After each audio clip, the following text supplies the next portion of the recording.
Hello, and welcome to the League of Women Voters of Portland Voter Forum on Ballot Measure 26228 to reform the Portland City Charter. I'm Debbie Kay, President of the League of Women Voters. The League is a nonpartisan organization dedicated to making democracy work. We believe democracy works best when voters are informed about issues and engaged in their communities. We are presenting this forum to give Portland voters the opportunity to learn more about this ballot measure. Becca Uher-Bilal will present for the Portland United for Change campaign on this measure, and Terry Harris of Partnership for Common Sense will present the position for the opponents of the measure. The League is grateful for support from the Carol and Velma Sailing Foundation, the Weiss Foundation, the League of Women Voters of Portland Education Fund, and our media partner, Metro East Community Media. Our moderator for this forum is League member and my esteemed colleague, Carolyn Bupert. Carolyn, the floor is yours. Thank you, Debbie. I'm Carolyn Bupert, and I'll be moderating this forum. And first, I need to read a very short summary of the ballot measure and then go over the rules. Measure 26228 includes 3 interconnected changes to Portland city government. If it's passed, the proposed measure would do the following. 1, allow voters to rank candidates in order of their preferences using ranked choice voting. 2, create 4 new geographic districts with 3 members each, expanding the city council to 12 members. And 3, replace the commission form of government and create a system where city council focuses on setting policy and a city administrator is hired to run the city's day-to-day operations along with the mayor. The city budget office estimates that the cost of implementing this measure is about $900,000 to $8.7 million annually, which represents 0.1% to 1.4% of Portland's discretionary funding. Discretionary funds are approximately 10% of the overall city budget. If voters do not pass the proposed ballot measure, there would be no changes to Portland's form of government or election system, and the annual cost of between $900,000 and $8.7 million annually would not be incurred. A more detailed explanatory statement can be found on page M-47 of your Multnomah County voters pamphlet, which comes to every household where there's a registered voter. Now the rules.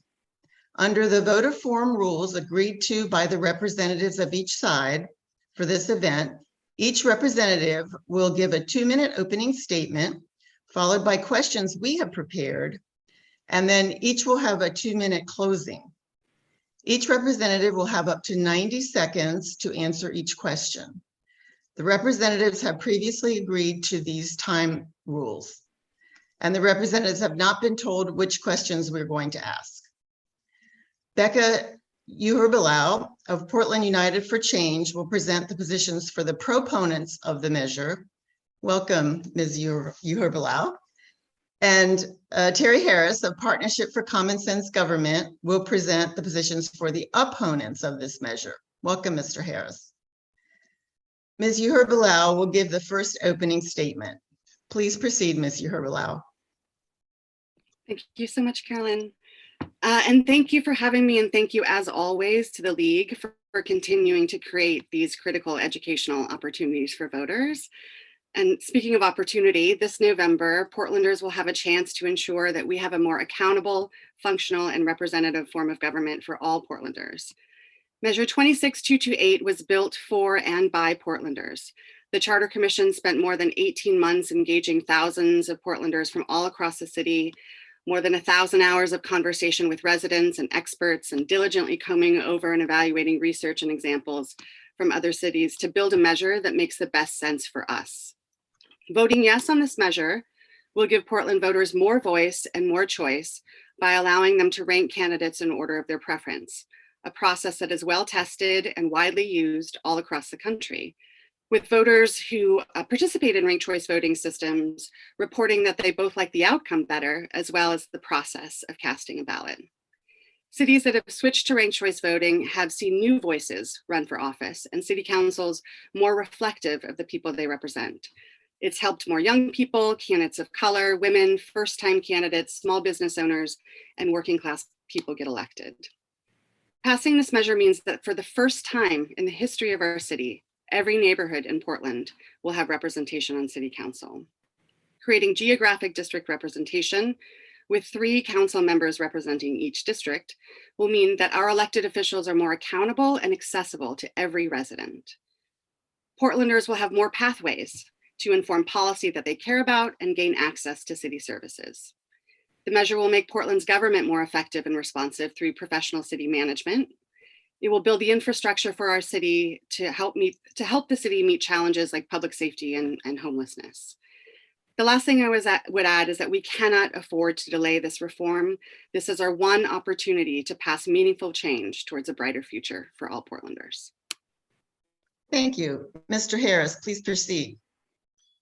And thank you for the League for inviting me, and thank you for putting this on. I'm Terry Harris. I'm from Hillsdale, and I'm representing the Partnership for Common Sense Government, which is the No campaign. And so why? It's because the Charter Commission created this proposal and put us in this position. It was an unfortunate series of decisions that combined some really necessary reforms here in Portland with some unnecessary reforms, with some just ideas that aren't going to work. The necessary reforms are changing the commission form of government and resetting the executive and legislative branches' roles in the government. You're not going to find any argument from us that those are necessary reforms. The unnecessary reforms might be getting rid of the primary election and ranked choice voting and a single transferable vote. Those may be worth pursuing in Portland, but we sort of think that Portlanders should have had a separate vote on that.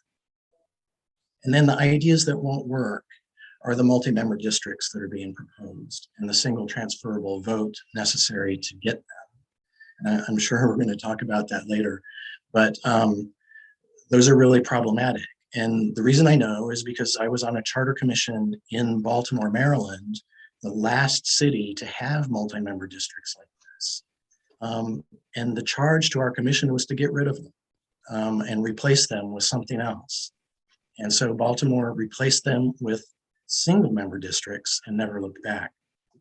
So we're at the position now where we need to vote no to get to a better yes, which would be a consensus proposal practically. And I look forward to discussing it here today. Thank you. So our first question goes to Mr. Harris. Measure 26228 would expand the size of the city council to 12 members.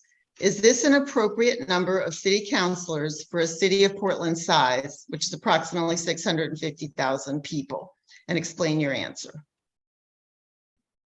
Sure. 12 is a decent number of councilors, but not lumped together 3 at a time. I think that's the fundamental flaw in the Charter Commission's proposal. When you lump them together, you're not really getting the ratio that you think you're getting, the population divided by 12. That's not what you're getting. You're getting the population divided by 4, and that's it. Each multi-member district representative has to represent a quarter of the city. And these districts are going to be the size of Eugene. They're going to be the size of Salem. They'll be the 3rd, 4th, 5th, 6th biggest cities in Oregon. So if you wanted to go to 12 districts, then I think you'd have great representation. You'd have neighborhood scale. But as it's proposed, you've got districts that are too big and unmanageable. And your response, Ms. Uherbelau? We spent a lot of time talking about the necessary size to adequately represent Portlanders. And coincidentally, moving to a 12-member council, the ratio is about one Portlander to every one city council member to every 52,000 Portlanders, which is actually the same ratio in 1913 when we first moved into the commission form of government. So returning to that ratio was fundamental in the thinking, I think, behind crafting this measure. The other thing I would add is the reason why we determined that we wanted multi-member districts, because multi-member district coupled with ranked choice voting results in what's called a proportional representation system, which is a system that the most common system used in the democratic world.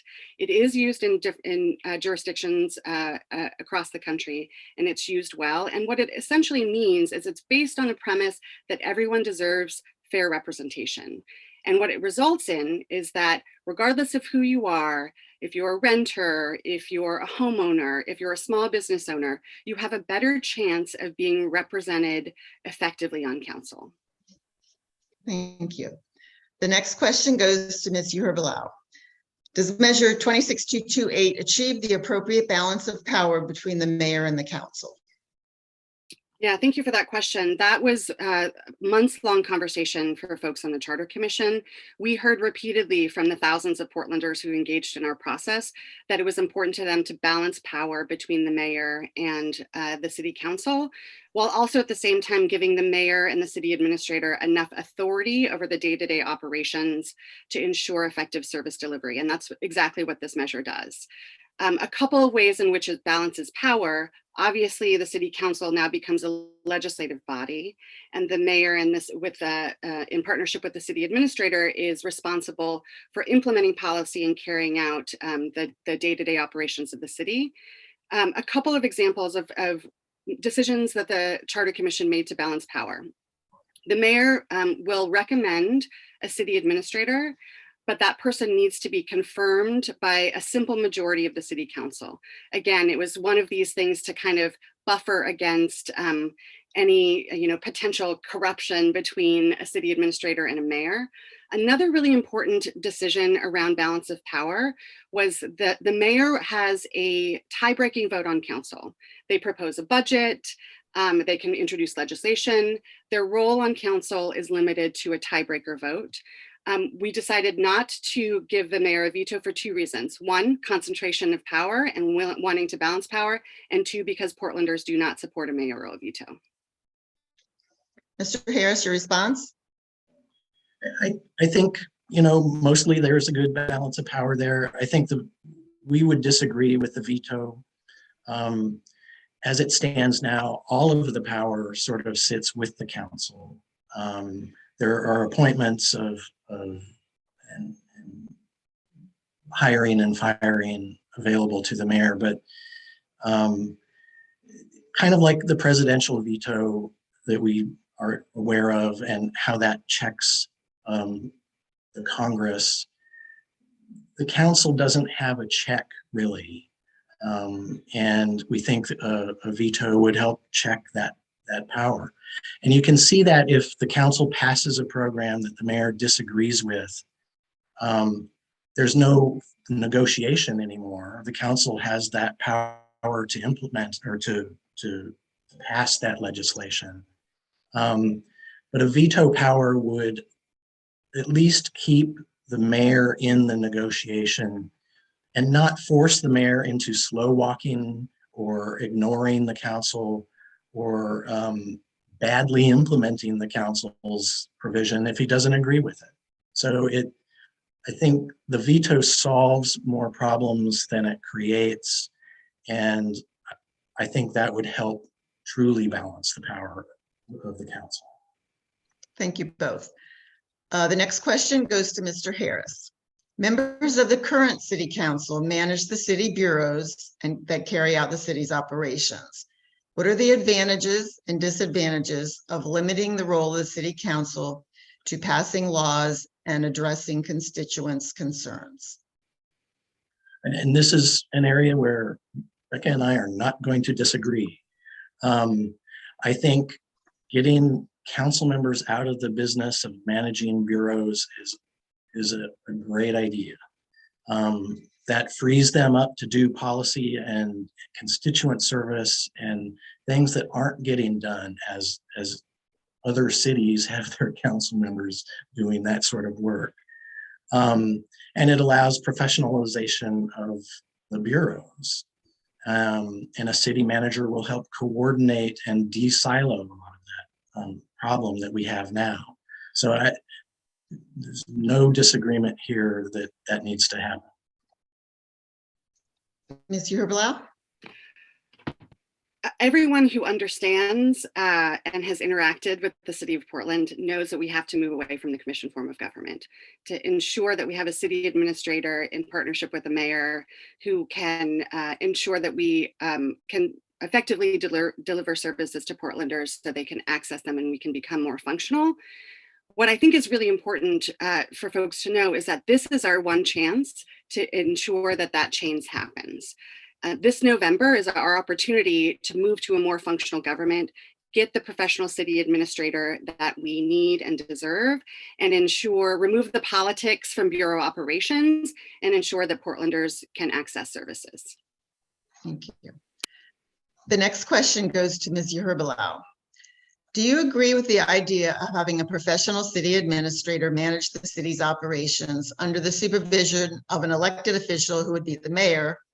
What, if anything, would you change about the proposal for a city administrator in this measure?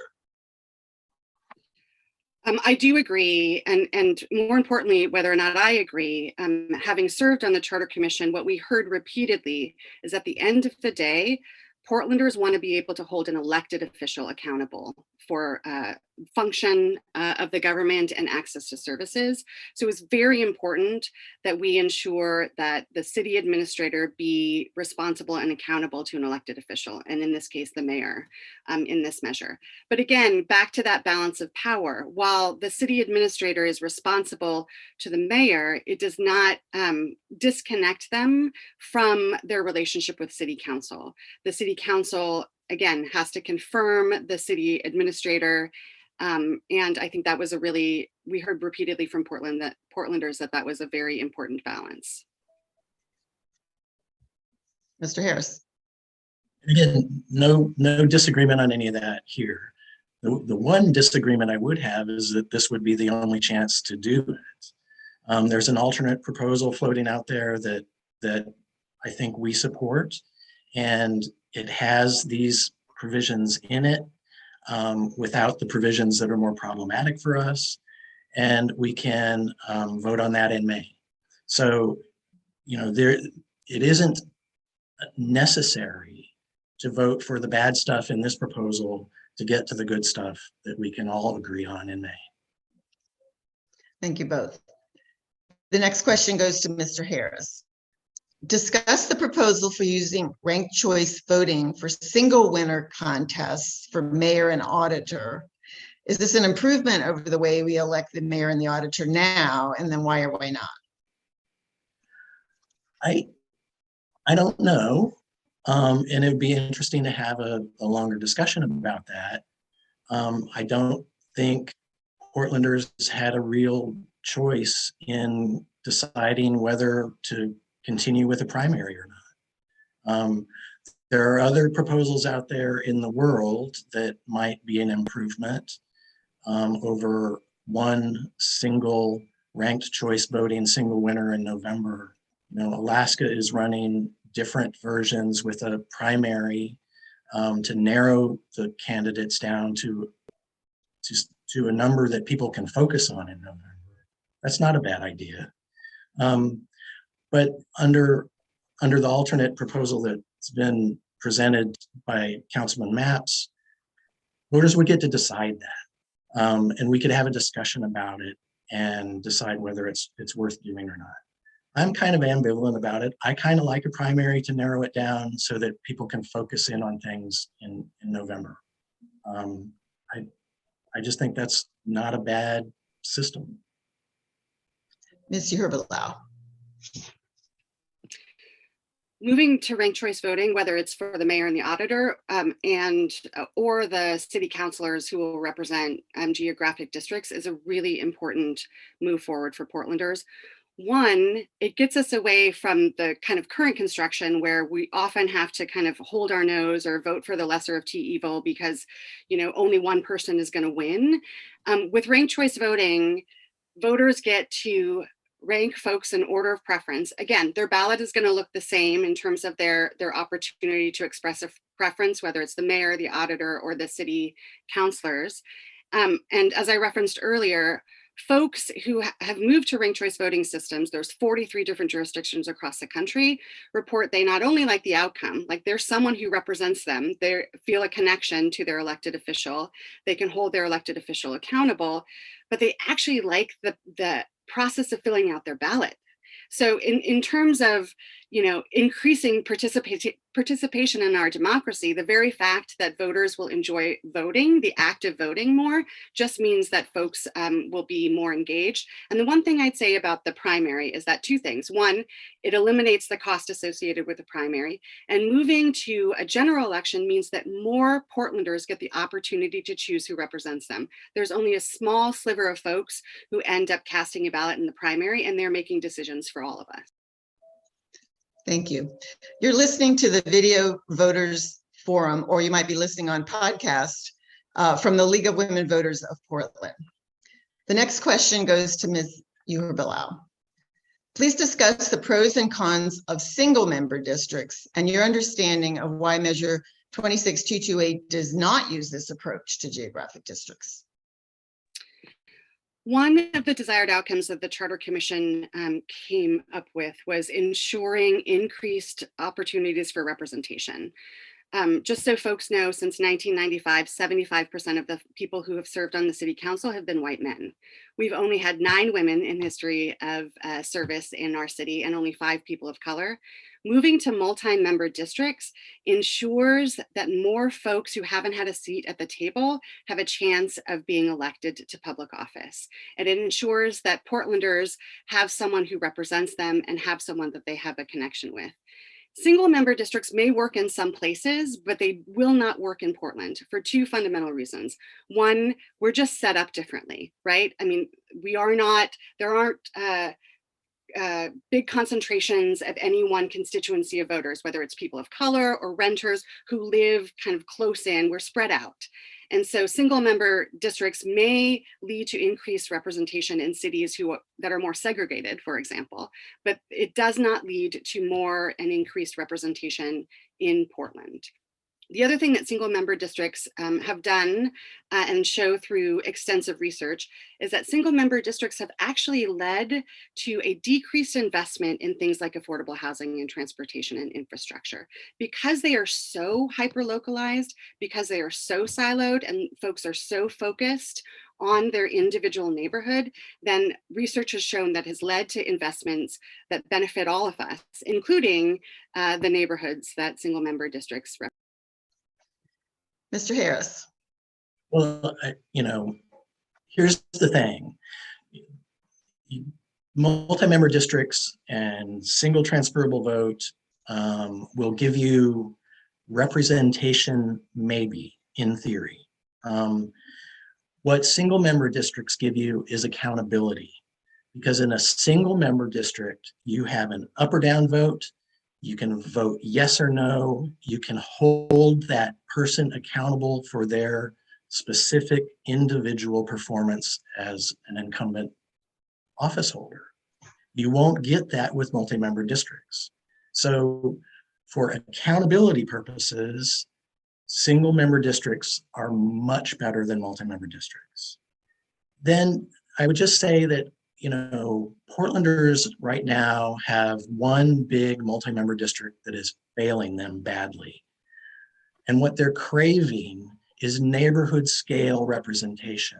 Somebody who can go to the neighborhood meetings, somebody who knows the neighborhood issues, who knows the illegal dump spots, who can knock on every voter's door for a campaign that sort of representation is possible with single member districts that are appropriately sized.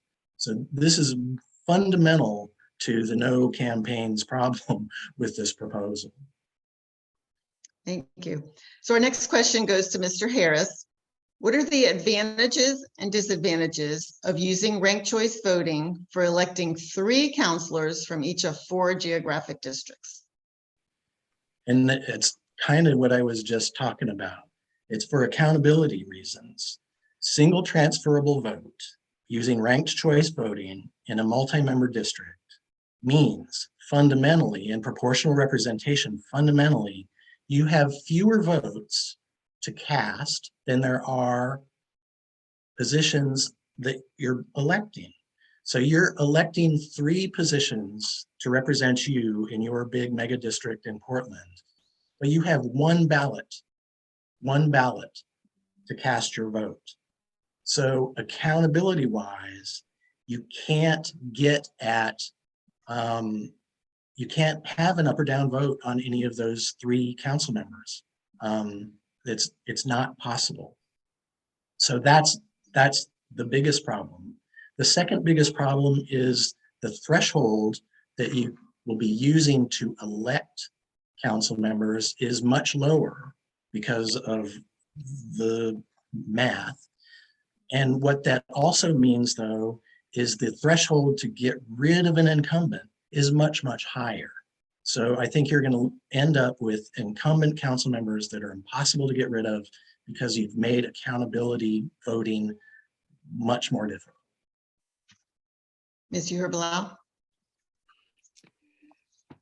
The benefits to ranked choice voting, whether it's, again, city council elections or the mayor and the auditor, are the same in terms of voter experience.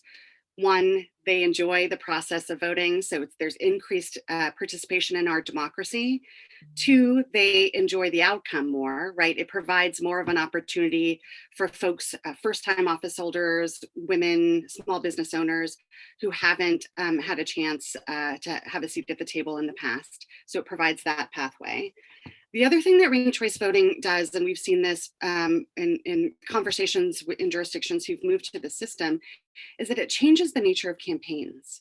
Whereas now, really, the only thing you learn about a candidate in this like winner take all model is either how scandalous or how ruthless they are. And in ranked choice voting elections, where you really have to promote yourself and appeal to voters as opposed to tearing down your opponent, because if you're not someone's first choice, you want to be their second, then we've seen campaigns actually move to a more civil discourse and where the campaigns themselves focus more on the issues rather than negative campaigning.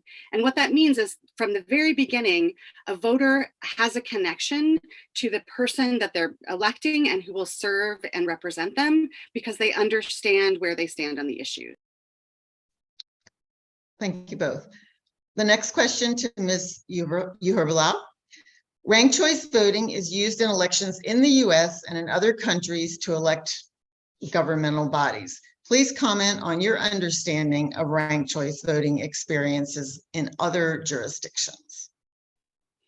I might end up sounding like a broken record, but I'll just repeat the 3 or 4 really fundamental things that will be a huge positive impact on Portlanders.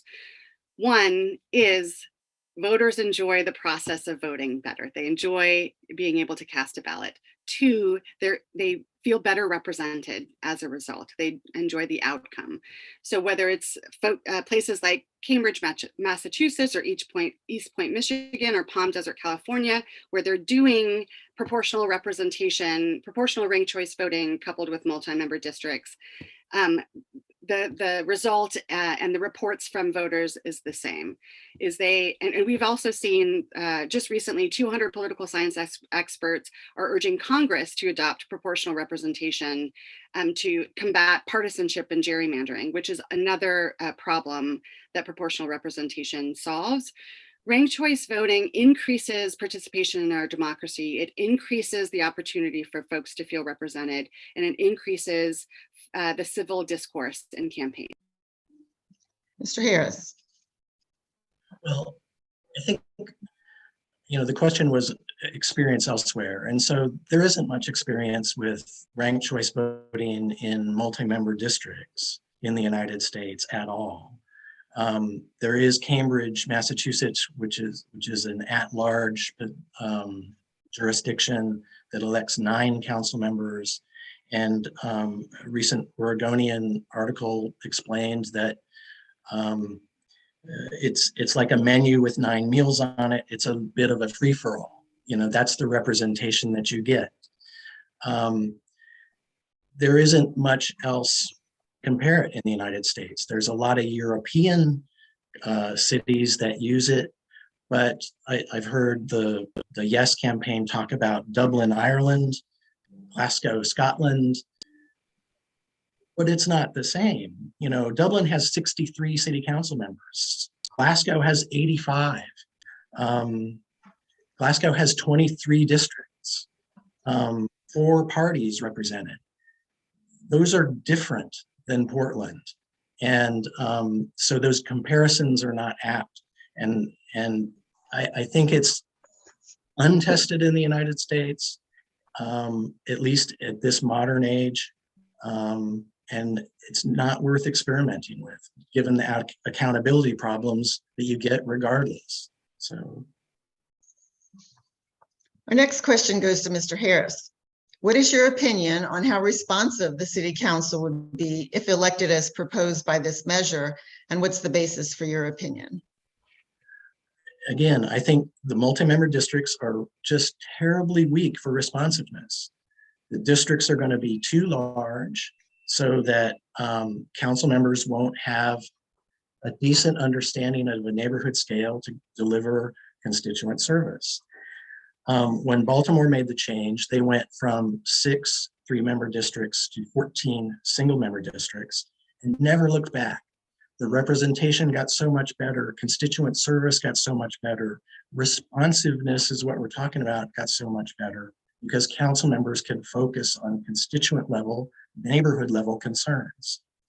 A friend of mine serves as a city councilman in Baltimore, and she was quoted in an Oregonian article talking about the old districts and said they were problematic, extremely problematic. Residents didn't know where to go when they had a problem. There were concerns about whether all 3 worked equally or whether 1 or 2 were skating by. Those are exactly the problems that we're going to get in Portland, and exactly why you got to vote no, and so we can fix this in May. Ms. Wow. Having more means you'll have more, meaning now Portlanders will have multiple pathways, either to work directly with a member of the city council to help inform policy on things they care about, like housing, transportation, community safety, and they will have multiple pathways to have someone help them access and navigate city services. The other thing I would say about the size of the districts is that it is a perfect balance between ensuring that every neighborhood gets guaranteed geographic representation on city council for the first time in our history, and they're large enough to where they're not so siloed and singularly focused and hyper localized, where they're really only looking at themselves and not their neighbors. The other thing I would add is kind of going back to the Baltimore example. I mean, it's frustrating because it's not an apples and apples comparison. It's like comparing an apple to a bowl of soup, right? Like they're just 2 fundamentally different things. Baltimore's system, multi-member system, was not a proportional representation system. It did not result in increased representation for folks who didn't have a voice like the Portland measure will. So with the Portland measure, Portlanders will have the representation that they haven't seen on city council. They will have multiple pathways to access services, build relationships, and they'll have the ability to hold their elected officials accountable. Thank you. The next question goes to Ms. Herbelau. What is your opinion of the estimated cost of implementing this measure if it's passed? It's important to note that when the city budget office made this estimation, they did not take into consideration any cost savings. And I'll say two things. One, let's put it in context. And Carolyn, I appreciate you reading kind of the full text of the cost estimate. The most that this would cost on an ongoing basis is 0.14% of the City of Portland's total annual budget. That is a sliver of the budget, and most of the budget, 90% of the City of Portland's $6.8 billion budget is dedicated to specific service delivery. So this will not impact service delivery. And again, the other thing that it did not take into consideration is any cost savings. So we will inevitably see efficiencies right through a city manager and being able to ensure effective and efficient delivery of city services. We'll be able to see cost efficiencies on just the kind of bureau operations end.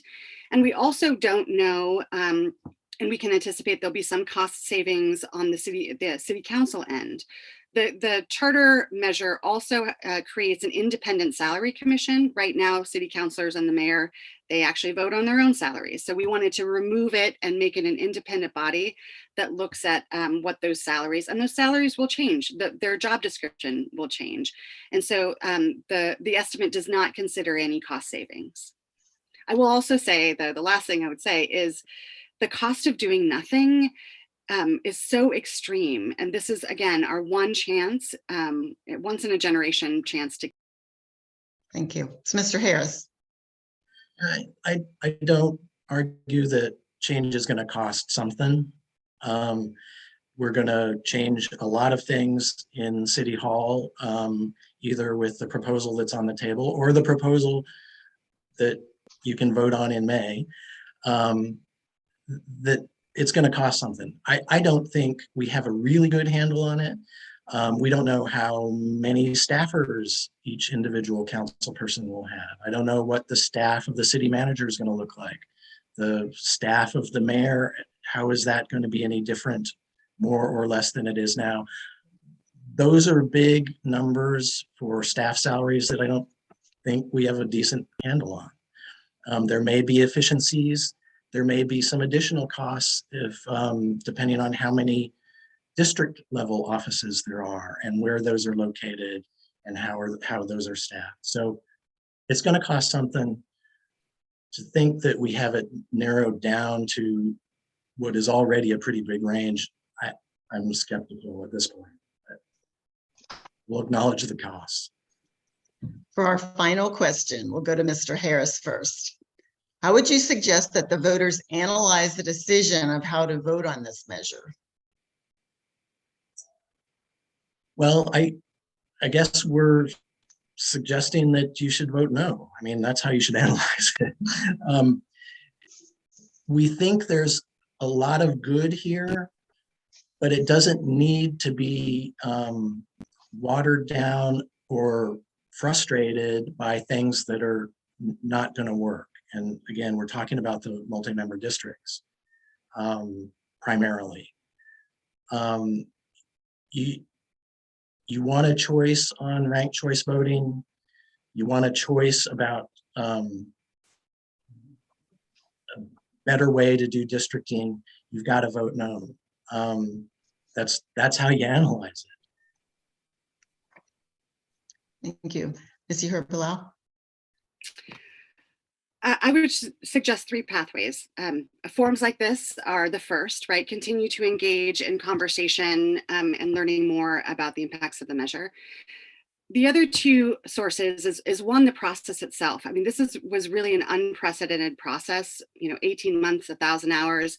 We had 4,000 Portlanders respond to surveys. We had 1,700 pieces of written testimony submitted, 16 hours of public testimony, 127 briefings and presentations, all of which were fully accessible and transparent. And so if you really want to get into the weeds, you could learn along with, just like the Charter Commission learned and evolved the proposal. The other thing that I would recommend is really go to trusted sources.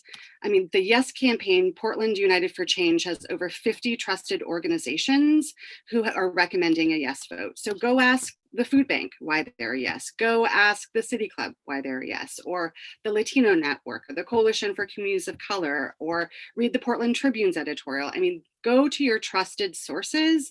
And we have, again, 50 organizations recommending, over 50 organizations, including neighborhood associations, and go have a conversation with those organizations and your friends and neighbors who are connected to those organizations, and get a sense on why they're voting yes. That concludes our questions. Now we'll go for 2-minute closing statements from each side. And we'll start with Ms. Uherbelau, 2 minutes for conclusion. Thank you. Go ahead. Thank you, Carolyn, and thank you again to the League. These forums are so essential to help allow voters to make an informed choice about this very important measure that's on the ballot. I hope and trust that what has been shared here today provides overwhelming and clear evidence that the measure will lead to a more accountable, functional, effective, and representative government for all Portlanders. You know, don't just take my word for it. Please go check out the website at portlandunitedforchange.com. And again, there are over 50 trusted organizations who are recommending a yes vote. Please go ask Business for a Better Portland why they're saying yes. Please ask the League, Portland League of Women Voters, why they're recommending a yes, the Portland Association of Teachers. I guess the last thing I would offer is a personal reflection. You know, I had the profound honor of serving on the Charter Commission and have been able to spend the last 2 years in deep and meaningful conversation with thousands of Portlanders, all of whom had a hand in building this measure. And it was really a true testament for what we can do together. It's been a hard couple of years for every single one of us. And for many in Portland, it's been generationally hard. But even as Portlanders continue to share their challenges and you know, honestly, sometimes their despair, what was really clear is that we're rooting for our collective success. And that's what this measure provides, our collective success. We all still believe in our city, and this is our one shot. This is our shot to join together to build and become the city that we all need and deserve, a city that is functional and able to tackle and solve problems effectively together, a city where we all feel heard and represented, and a city we can see ourselves in, and a city that really truly works for all of us. Thank you. Mr. Harris, closing statement. And thanks for the League for doing this. Since the League has already come out in favor of this, I was kind of surprised that they'd even have this debate, but I'm happy to be here to discuss it openly like this. But this is a really important decision. This is something that Portland's going to have to live with a long time. And you know, I agree with Becca, and it's been a tough time, an emotional time, and Portland's going through a lot. But that's no reason to do the wrong thing on this. And I think there's an alternate plan out there that is worth discussion and worth thinking about as a much more consensus type of reorganization of Portland. This is an issue related to the multi-member districts where you're going to get profound and demonstrable problems with governance, problems with accountability. They're mismatched for the size of the districts. They're mismatched for political motivations. They're mismatched for constituent service. And they're fundamentally mismatched for accountability voting, which is what we need to do as voters. It's our job as voters. We are the ultimate check and balance for the entire government. And to dilute the vote is problematic. And multi-member districts, you're going to hate them in 2 election cycles, I promise you. So voters need to demand better. Voters need to think really hard about a new alternative, a better way of doing this that more people are going to approve of. This is the Charter Commission could have and should have introduced the alternative plan, and they didn't. So you got to vote no now so you can get to a better yes in May. Well, that concludes today's forum. Thank you both for participating. And those who are listening, if you are registered to vote by October 18th, you should receive your ballot in the mail by the last week in October. And as with all Oregon elections, it's vote by mail. Your ballot must be postmarked by Tuesday, November 8th at 8 p.m. You can mail it or you can drop it off at a location near you. And you can find these locations by looking at vote411.org. The League of Women Voters is a nonprofit membership organization, and we hope this forum was meaningful to you. If you'd like to become a member of our organization or perhaps donate and support these forums, you can do that at lwvpdx.org. This is Carolyn Bubert for the League of Women Voters of Portland. Thank you for listening and trying to become an informed voter. And remember, that is your power. Good night.